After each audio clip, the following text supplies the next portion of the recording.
Sa karagdagan pa nating mga balita, nag-utos naman ng Department of Education ng 70 araw na preventive suspension laban sa gurong inaakusahan o pinagbibintangang nanampal ng isang grade 5 na estudyante sa lungsod ng Antipolo.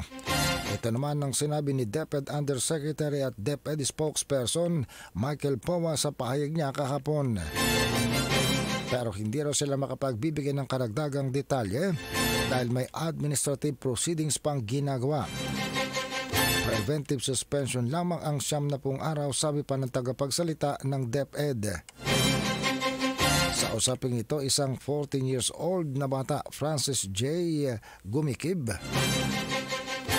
ang di umano ay sinampal ng kanyang guro noong September 20 sa Peña Francia Elementary School matapos ang sinasabing kaguluhan, kapilyuhan at kaingayan nito. Dinala siya sa ospital 6 na araw makalipas matapos daw magreklamo ng pagkahilo, pananakit ng ulo at pagsusuka. Nakoma ito at namatay October 2 o 11 araw matapos ang pananampal. Sa mga report, sinasabing si Gumikib ay namatay ng brain edema or bleeding in the brain. Ay na rin sa information mula naman sa kanyang death certificate. Sa press briefing noong October 9 ng PNP, Forensic Group Medical Legal Division ay nagsabi ng katawan ng teenager ay isinailalim nila sa histopathology at autopsy bilang bahagi ng medical legal examination para malaman ang dahilan ng kanyang kamatayan.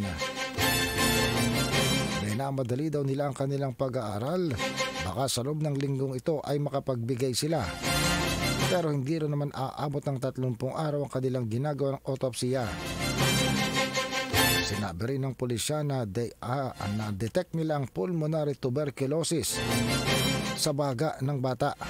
Pero ipinilawanag ito na infection alone ay hindi naman pwedeng pagmula ng pagdurugo sa ulo ng bata. Samantala, ang sinasabing namatay na grade 5 estudyante ay sinasabing talagang makulit na estudyante at pilyo. Ito ay 14 years old.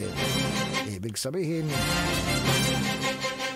siya ay overage na estudyante. Samantala, isang